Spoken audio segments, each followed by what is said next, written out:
to the representative of Pakistan. Thank you, Mr. President. I would like to thank the French presidency for convening this timely and critical debate. We are also grateful to the Secretary General for his sobering and candid briefing and his clear and urgent recommendations. We commend and salute the United Nations staff and humanitarian workers who are engaged in Gaza under difficult circumstances.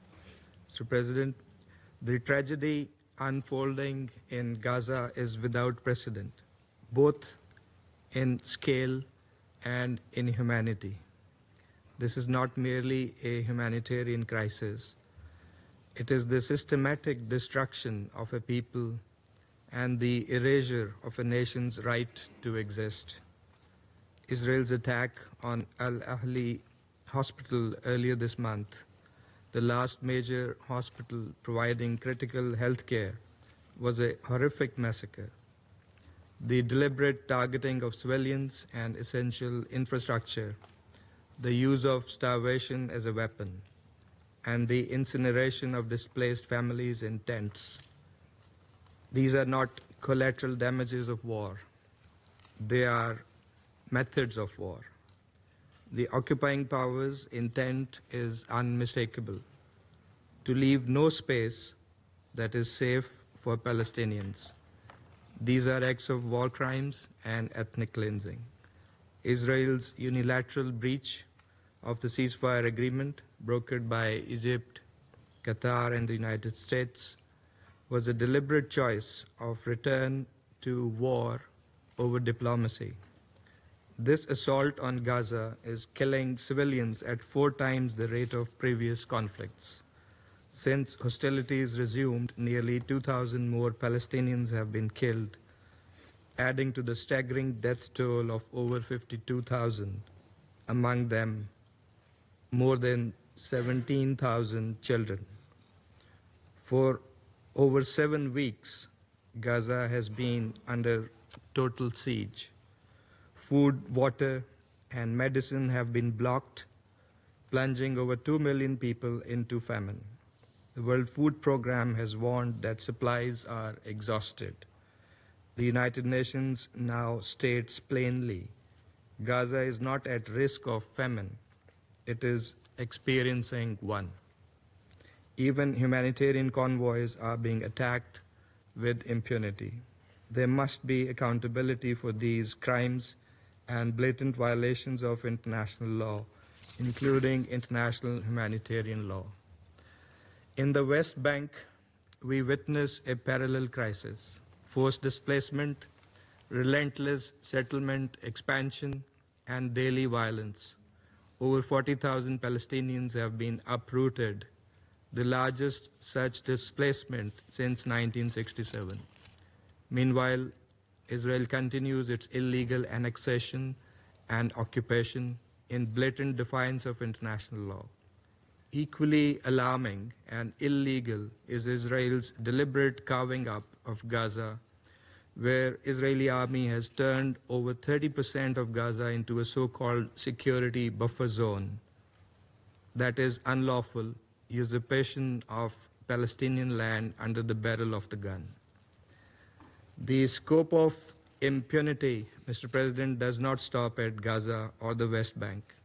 Israel's pattern of illegal actions extends into Lebanon and Syria, violating ceasefires and Security Council resolutions alike. The pattern is clear.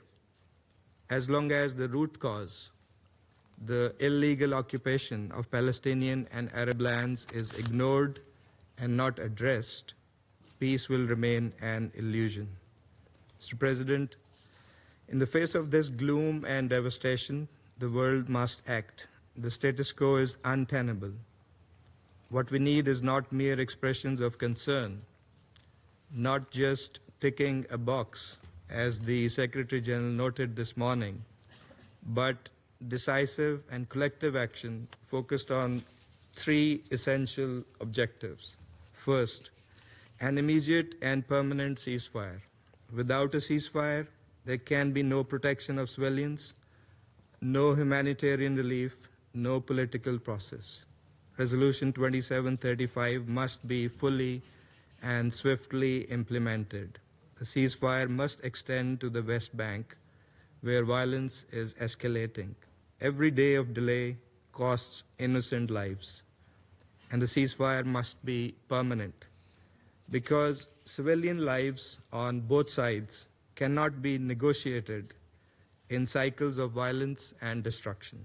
Second, full and unhindered humanitarian access. The blockade of Gaza must be lifted now. Humanitarian access is not a concession to be granted, but a legal obligation. Aid workers, convoys, and medical teams must operate freely and safely. Starvation cannot be normalized as a weapon of war. Aid is not negotiable, as the Secretary General said. Collective punishment must end. The international community must mobilize massive and sustained assistance to prevent total famine and begin the process of recovery and rebuilding shattered lives. The Gaza reconstruction plan must be fully and actively supported, and there must be no forced displacement of Gazans from their land. Third, a clear political horizon grounded in Palestinian statehood. Humanitarian relief addresses the symptom. It's only justice that can cure the disease, which is the occupation. History has shown us that ending the violence without ending the occupation will only invite future cycles of conflict.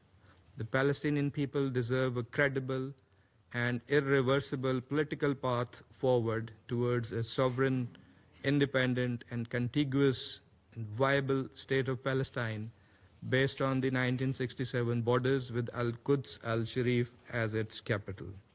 In this context, the upcoming June conference on realization of the two-state solution, co-chaired by France and Saudi Arabia, is a vital opportunity.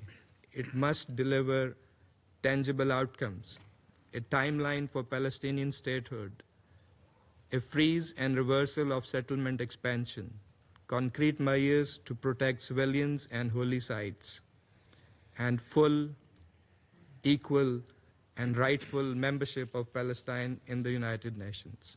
Pakistan calls on the international community to ensure the success of this conference.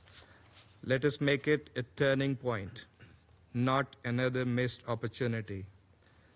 Mr. President, Foreign Minister, Pakistan firmly believes that sustainable peace in the Middle East cannot be built on the normalization of occupation.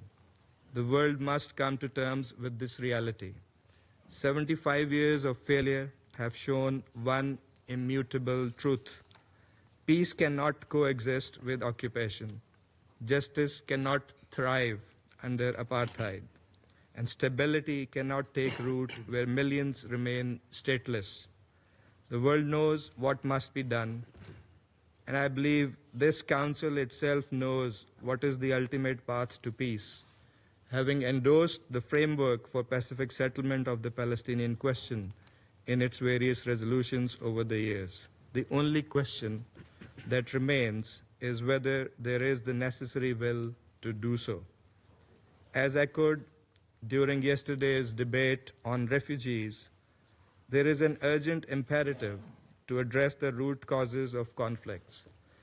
Around this table, there was a unanimous call yesterday for the Council to do more, not only to respond to crises, but to prevent them and to promote peaceful, just, and lasting settlements of ongoing and protracted conflicts, particularly those involving foreign occupation. Let us work together to realize that objective and to uphold the promise of the UN Charter and international law for all peoples. I thank you. Je remercie le représentant. I thank the representative of Pakistan.